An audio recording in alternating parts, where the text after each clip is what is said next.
Bab 3354. Membunuh seperti orang gila. Di dunia ilusi sejati. Mileye dan Quincy kembali ke dunia ilusi sejati, lalu menuju medan perang di dunia ilusi sejati.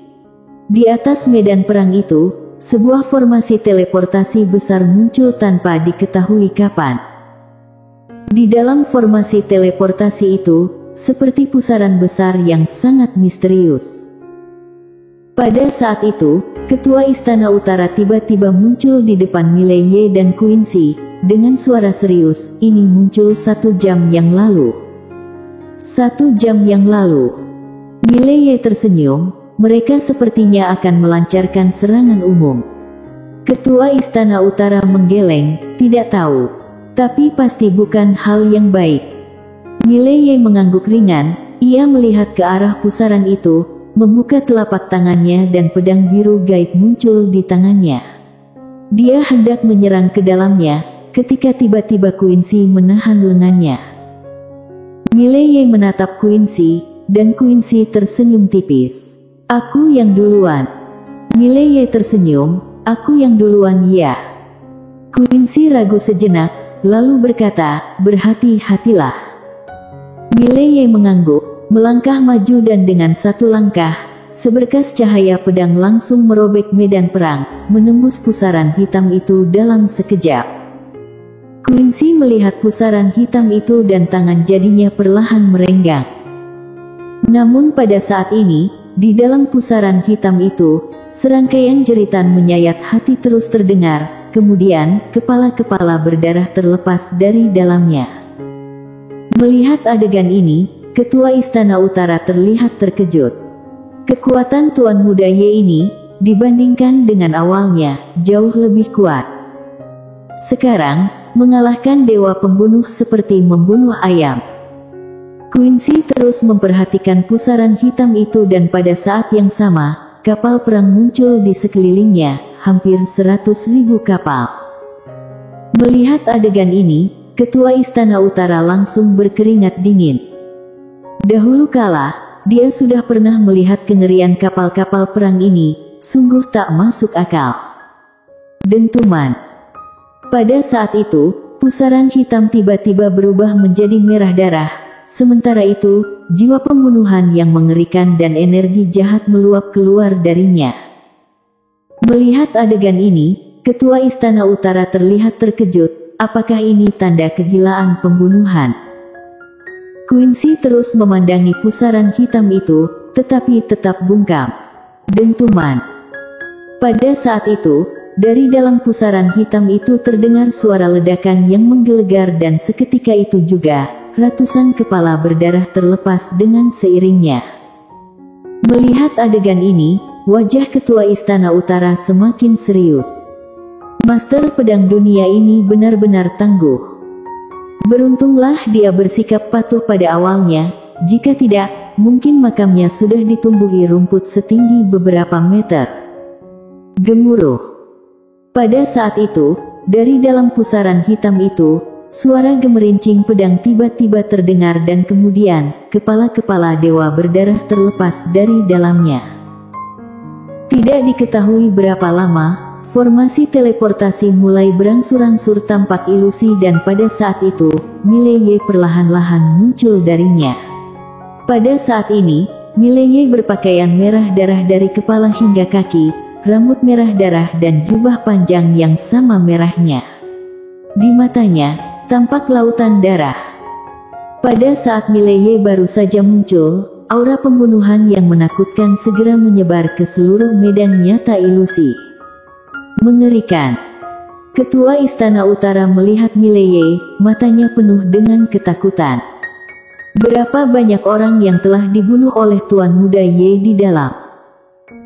Quincy tiba-tiba mendekati Mileye, dia menatap Mileye yang berdarah, lalu dengan lembut berkata, apakah kamu baik-baik saja?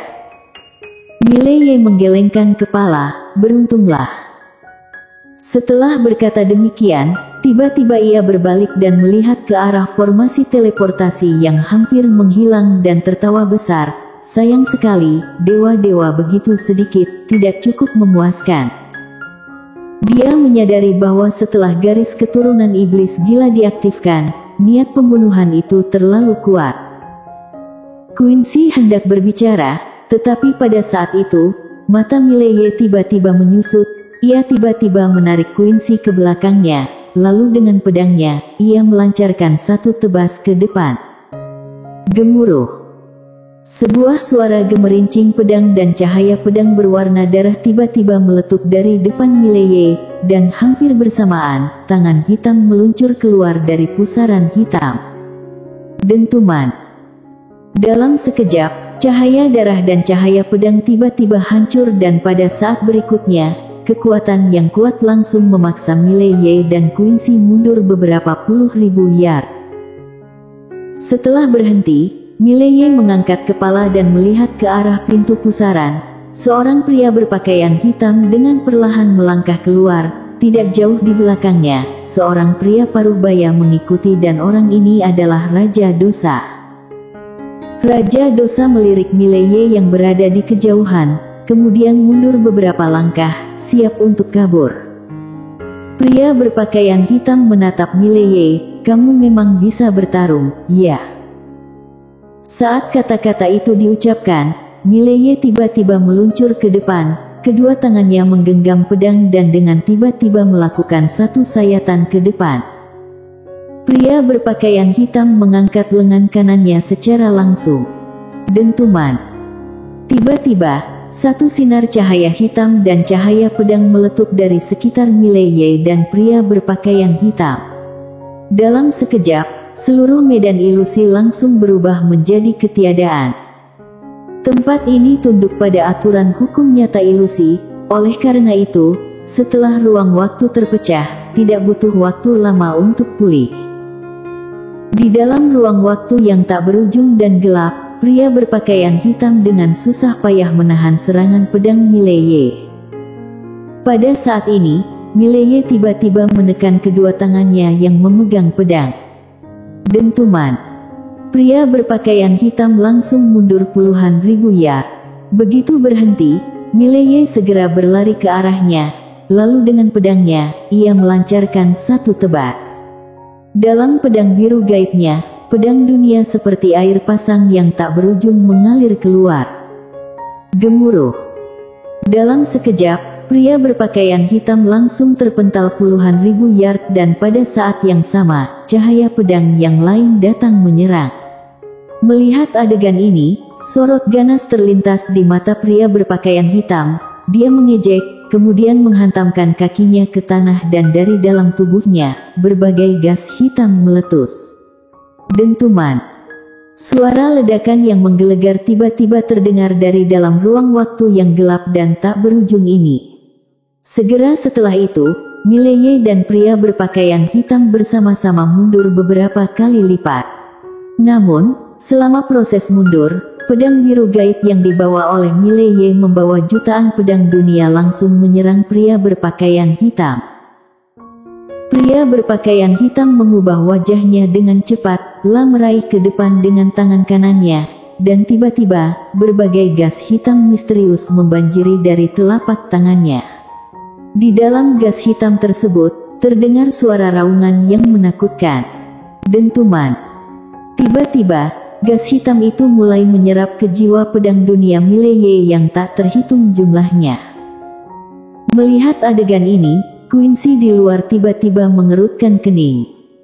Saat itulah, dari kejauhan, Mileye merasa sesuatu yang bergerak dalam hatinya. Tiba-tiba, pedang-pedang dunia di sekitarnya bergetar hebat, dan segera setelah itu, semua pedang dunia tiba-tiba melepaskan kekuatan garis darah yang menakutkan. Dalam sekejap, semua gas hitam itu sepenuhnya ditelan oleh kekuatan garis darah ini.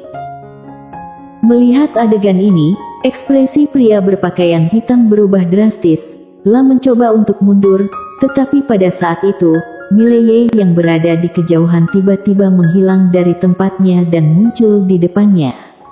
Pria berpakaian hitam segera mengangkat lengan kanannya untuk membela diri. Potong.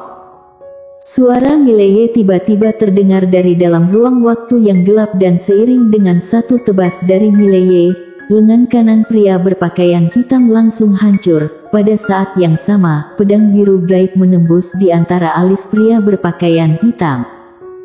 Pria berpakaian hitam membeku di tempat. Mileye menatap pria berpakaian hitam, "Aku memang sangat pandai berkelahi." Sambil berkata, ia kembali memotong dengan pedangnya. Krisep.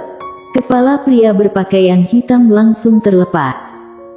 Sementara Mileye mengangkat kepalanya untuk melihat ke arah pusaran hitam di kejauhan, dia berkata, "Giliran berikutnya." Sedangkan Raja Dosa, dia sudah lama menghilang. Pada saat itu, dari dalam pusaran hitam, sebuah aura yang menakutkan mulai melanda. Merasakan hal ini, senyum kecil muncul di sudut bibir Mileye, seolah-olah menunjukkan bahwa bahkan untuk mematahkan kehendak dewa pembunuh pun sepertinya bukan hal yang tidak mungkin. Bersambung. Bab 3355. Aku akan jalan-jalan saja denganmu.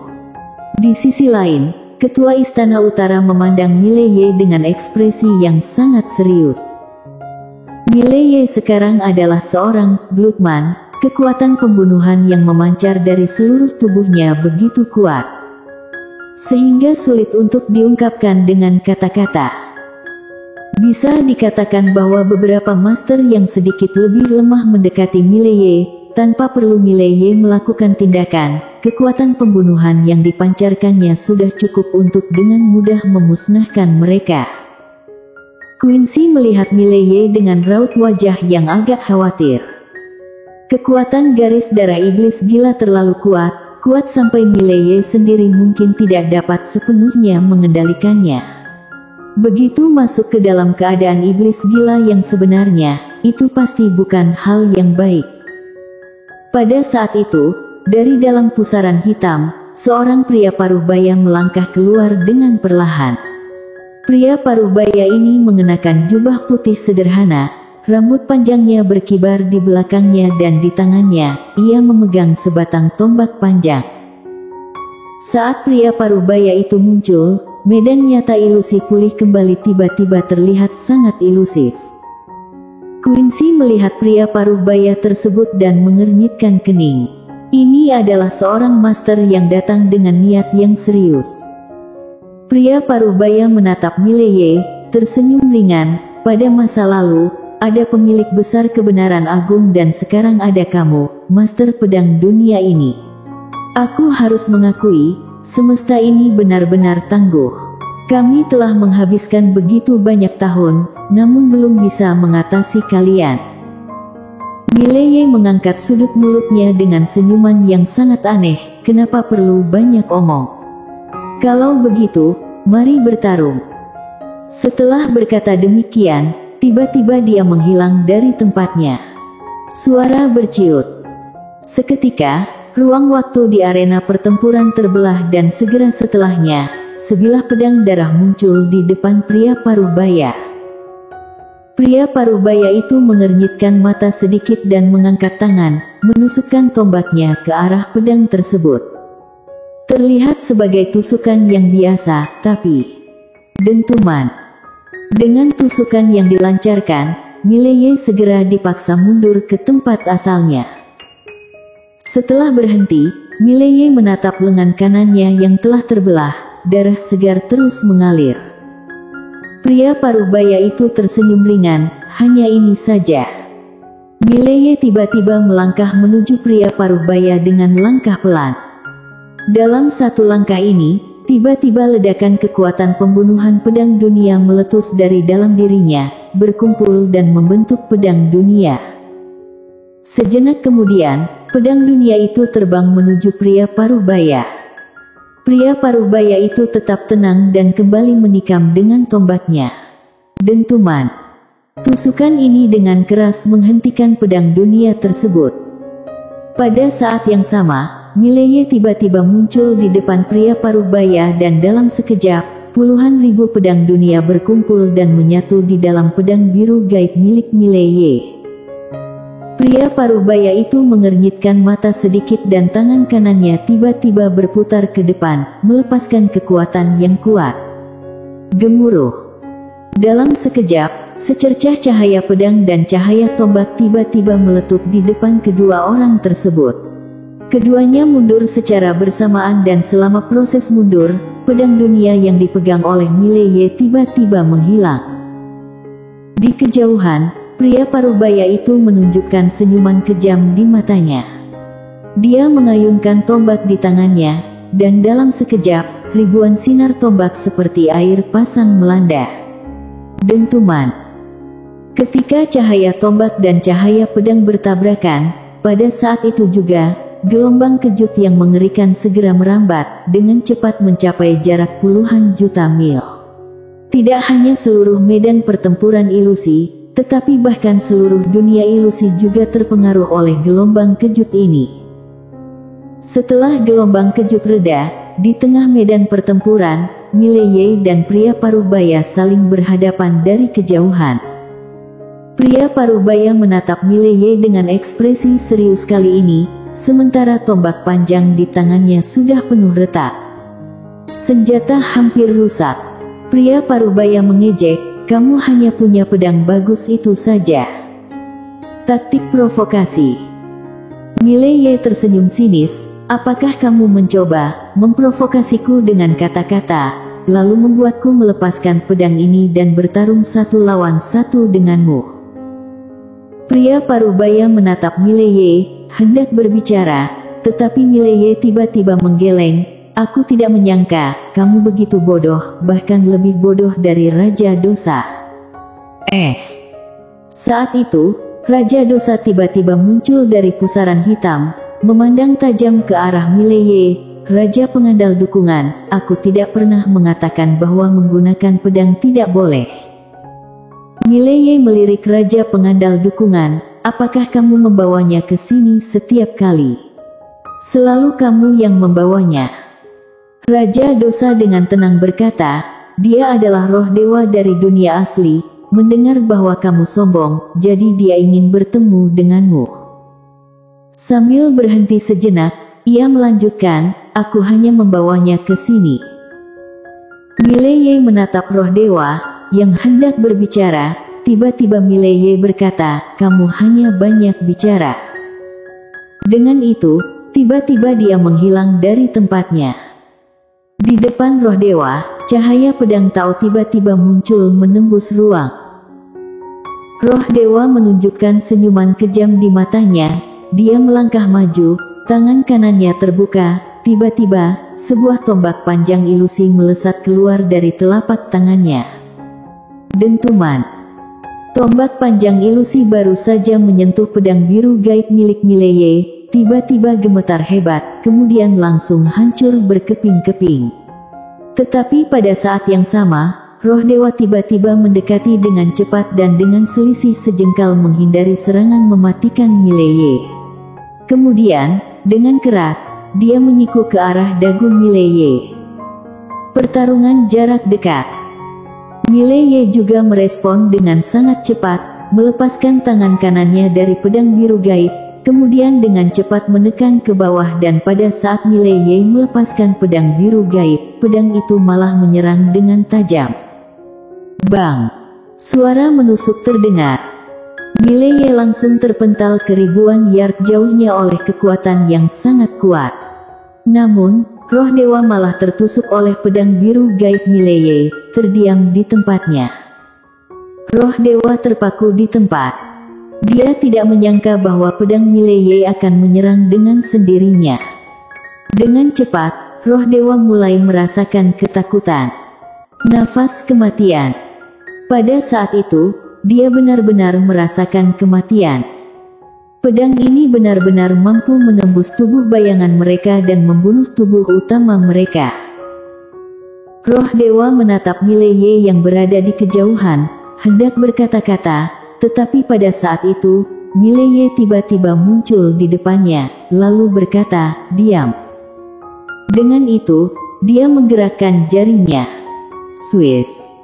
Kepala roh dewa langsung terlempar keluar, darah segar seketika menyembur ke puluhan yard jauhnya. Pada saat yang sama, jiwa spiritual roh dewa langsung dihisap habis-habisan oleh pedang biru gaib. Telapak tangan Mileye terbuka lebar, cincin penyimpanan roh dewa terbang ke tangannya. Dia berjalan ke depan Quincy, telapak tangannya terbuka dan puluhan ribu cincin penyimpanan perlahan terbang ke hadapan Quincy. Quincy mengedipkan matanya, "Ini apa?"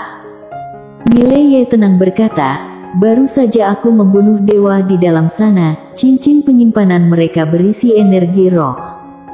Energi roh. Mendengar itu, mata Quincy langsung bersinar, dia segera menyimpan cincin penyimpanan tersebut dan wajahnya berseri-seri.